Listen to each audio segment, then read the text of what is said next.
But the concept is to say that what we need to do is create the next experiment around an all-in stakeholder assessment, where we understand some very fundamental components of what it means to be an all-in stakeholder. An all-in stakeholder means that we don't look at anything as coming from something free and only having value when humans manipulate it.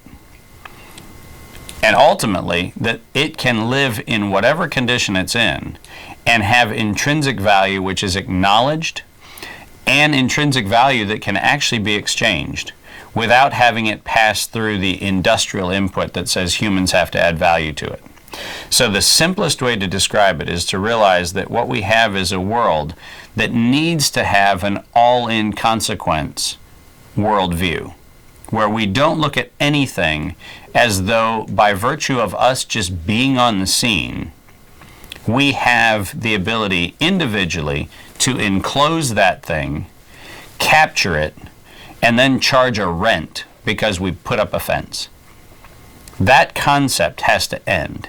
And in the new experiment, what we have to look at is all of the attributes of the possibilities of value. And when we look at the all-in possibilities of value, we actually understand there are 6 fundamental elements that we've tried to describe in the abundant enterprise model. The elements that we look at are commodities, and commodities for us means anything which is what used to be considered a resource. It's a thing that has the ability to be adapted or used for a human endeavor. It can be grains for food, it can be wood coming from lumber and timber, it can be minerals, it can be water, it can be air, it can be solar, it can be whatever else. It's the thing, it's the actual thing that manifests that we can manipulate and use. The other element includes custom and culture. And custom and culture for us means those things which are the organizing principles around how people interact with their environment. Because there are things about the way people interact with their environment which have intrinsic value, and they are the organizing principles around which value exchanges, is manifest, and ultimately is counted in terms of wealth or poverty or so forth.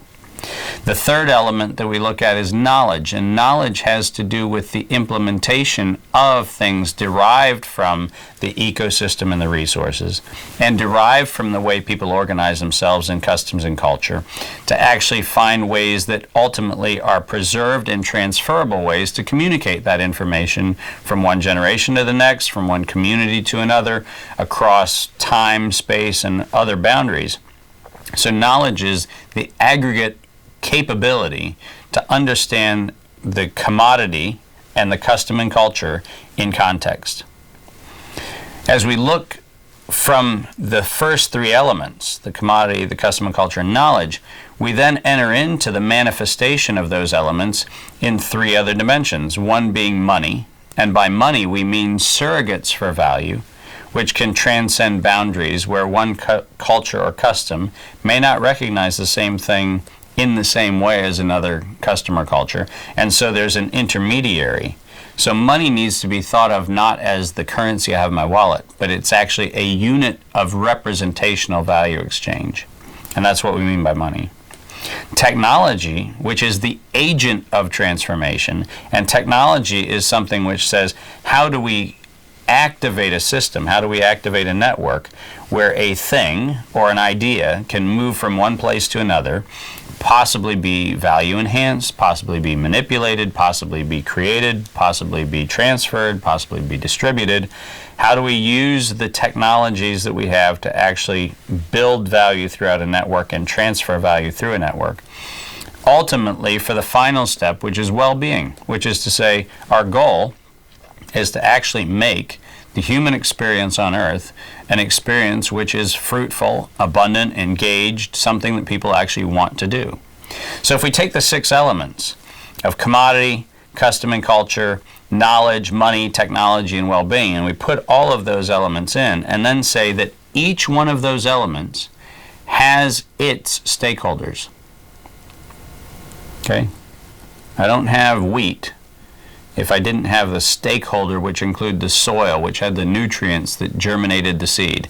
I don't have a germinated seed if I don't have the water. If I don't have the water, I don't have the seed, and I don't have the sun, then I don't have anything growing. If I don't have something that precedes that, which is minerals in the soil and nutrients in the soil that actually make the soil fertile to grow, if I haven't explicitly honored all of those stakeholders, not shareholders in Adam Smith's world, not the shareholders in the corporate model, but stakeholders, the things that must be stewarded and must be replenished for the thing I'm doing to actually have value. Every single stakeholder must be explicitly acknowledged as not only having value, but requiring stewardship, so that what I do today doesn't remove an option from you tomorrow. And the real trick, if we get the next experiment right, is a recognition that we need to start with nothing at a zero basis. We can't start with any assumption of something being given. A tree isn't there just because it's a tree waiting to be a lumber. Being free. You mean, yeah. When you say being given, you mean? I mean in the classic sense of a property enclosure. The tree that grows behind the house in which I live, and listen very carefully to what I just said, the tree that grows behind the house in which I live, not my tree on my property in my house, but that tree needs to actually be seen as not my tree. It needs to be seen as a tree in the environment in which I am living. And it needs to be seen as something that at the same time has as much value as the thing that absorbs carbon dioxide, as the thing that captures more mist and dew so that I get water that falls off the leaves, and actually that waters the grass that is the grass that around the house, and keeps my environment cool because it shades my house from the sun. And so I don't look at a tree as a carbon credit. I don't reduce a tree, a living thing, to it absorbs carbon dioxide, so therefore that's what it is.